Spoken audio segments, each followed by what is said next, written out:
And உங்களோட initial டைம்ஸில் நீங்கள் சொல்லியிருந்தீங்க படம் வாய்ப்பு வரும்போது buy two get one offer கூட நான் தரேன். பை டூ கெட் ஒன்று கிடையாது, buy one get two. Okay. ஒரு படம் நடித்தா 2 படம் ஃப்ரீ அப்படின்லாம் ஸ்கீம் வச்சேன். அப்போ யாரும் கொடுக்கல. ரைட், அந்த நேரத்திற்கு எனக்கு கிடைக்க வேண்டாம் என்பது விதியாக இருந்திருக்கலாம்.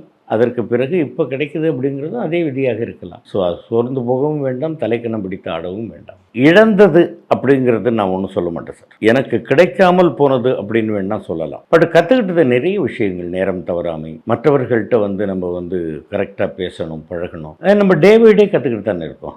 என் மகன்கிட்ட இருந்து நான் கற்றுக்கிறேன், என் மகள்கிட்ட இருந்து நான் கற்றுக்கிறேன், என் மனைவி கிட்ட இருந்து நான் கற்றுக்கிறேன், நண்பர்கள்ட்டேருந்து கற்றுக்கிறேன். இப்போ ரீசெண்டாக கூட ஒரு விஷயம் கற்றுக்கிட்டேன். யாருக்கு மேலேயும் ரொம்ப அன்பு காட்டக்கூடாது, காமிக்கலாம், அன்பு காமிக்காமல் இருக்கக்கூடாது, அந்த அன்பு அவர்களை தொந்தரவு செய்வதாக இருக்கக்கூடாது அப்படிங்கிறது எல்லாத்தையும் நான் புரிஞ்சுக்கிட்டேன். மனசுக்குள்ளே அவங்க மேலே அன்பு செலுத்திக்கிட்டு இருப்போம், அவங்கள தொந்தரவு பண்ண வேண்டாம் அப்படின்னு நம்மளா ஒதுங்கிக்கணும். அதுதான்.